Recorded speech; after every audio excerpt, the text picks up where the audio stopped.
মুসা আলাইহিস সালাতু ওয়াস সালামের জমানায় করুণের কাছে গিয়া মুসা আলাইহিস সালাতু ওয়াস সালাম বললেন, ভাই যাকাত আদায় করতে হবে, যাকাত আদায় করতে হবে। করুণ বলে, না, সম্ভব না। করুণের সম্পদ কত ছিল এটা সকলেই আমরা জানি কি জানি না? তাফসীরের কিতাবের মধ্যে আসছে, করুণকে আল্লাহ পাক রব্বুল আলামিন এত সম্পদ দান করেছিলেন, এত সম্পদ দান করেছিলেন, যেই সম্পদ গণনা করার, যেই সম্পদের সঠিক গণনার হিসাব কোন মুহাদ্দিসিনে কেরাম, কোন মুফাসসিরিনে কেরাম, কোন ফকিহ কেউ দিতে পারে নাই। তবে আল্লাহ পাক রব্বুল আলামিন কিছু ধারণা দিয়েছেন। সেই ধারণাটা হলো, করুণকে আল্লাহ পাক রব্বুল আলামিন যেই সম্পদ, যেই অর্থ দান করেছিলেন, সেই অর্থগুলো রাখার জন্য, সেই সম্পদ ধন দৌলত রাখার জন্য যে গুদামগুলা ব্যবহার করত, ওই গুদামের যে তালা লাগানো হইতো, ওই তালার যে চাবিগুলো ছিল, ওই চাবিগুলা বহন করতে শক্তিশালী 70 জন যুবকের প্রয়োজন হইতো। সুবহানাল্লাহ।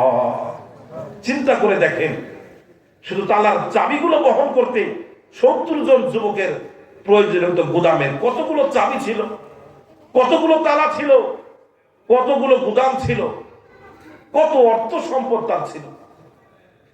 শুধু তাই নয়, মুফাসসিরিনে কেরাম বলেন, খাদ্য জাতীয় যত সম্পদ, গম জব সহ শুরু করে দুনিয়ার যত ধরনের আসবাবপত্র সম্পদ, এই সমস্ত সম্পদ দিয়ে তার গুদামগুলো ভরপুর ছিল।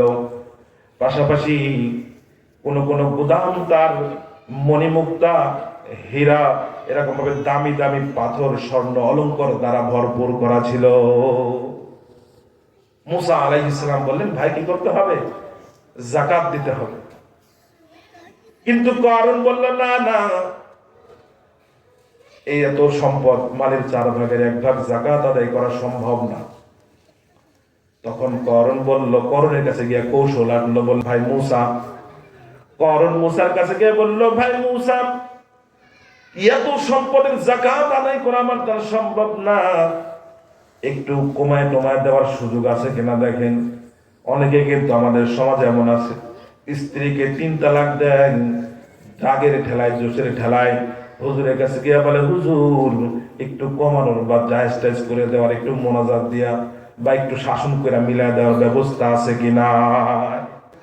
আল্লাহ তাআলা যে বিধান দান করেছেন, দুনিয়ার সমস্ত উলামায়ে কেরাম, এমনকি কাবা শরীফের ইমামও যদি চায় আল্লাহর বিরুদ্ধে, আল্লাহর বিধানের বিপরীতে একটু নড়চড় করার, হেরফের করার কোনো সুযোগ আছে? আওয়াজ করে বলেন, কোনো সুযোগ নাই।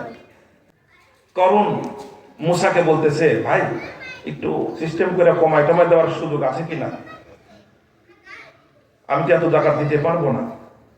মুসা আলাইহিস সালাতু ওয়াস সালাম বললেন, ভাই আমার দ্বারা সম্ভব নয়, এটা কোনো আল্লাহর বিধানের বিপরীতে কোনো নড়চড় করার সুযোগ নাই। তুমি যদি যাকাত না দাও তাহলে এটা আল্লাহ বুঝবে। আল্লাহ তাআলা কি বুঝছেন? আল্লাহ তাআলা তার অর্থ সম্পদ সহ সবকিছু কি করছে, জমিনের নিচে দাবায় দিয়েছেন। মুসা আলাইহিস সালাতু ওয়াস সালামের জমানায় সমস্ত মালের 4 ভাগের 1 ভাগ যাকাত আদায় করতে হয়। আর আল্লাহ পাক রব্বুল আলামিন আমাদেরকে যাকাতের বিধান দান করেছেন কয় ভাগের 1 ভাগ জানেন নাকি কেউ? 40 ভাগের 1 ভাগ। কয় ভাগের 1 ভাগ? আওয়াজ করে বলেন তো, 4 ভাগের 1 ভাগ আদায় করা সহজ নাকি 40 ভাগের 1 ভাগ আদায় করা সহজ? কথা বলেন, মুখে তালা দিয়েন না, কথা বলেন। 40 ভাগের 1 ভাগ আদায় করা সম্ভব। 40 ভাগের 1 ভাগ শতকরা 2.5 টাকা। আর মুসা আলাইহিস সালাতু ওয়াস সালামের জমানায় আল্লাহ পাক রব্বুল আলামিন তাদের যাকাতের বিধান দিয়েছিলেন 4 ভাগের 1 ভাগ আদায় করতে হবে।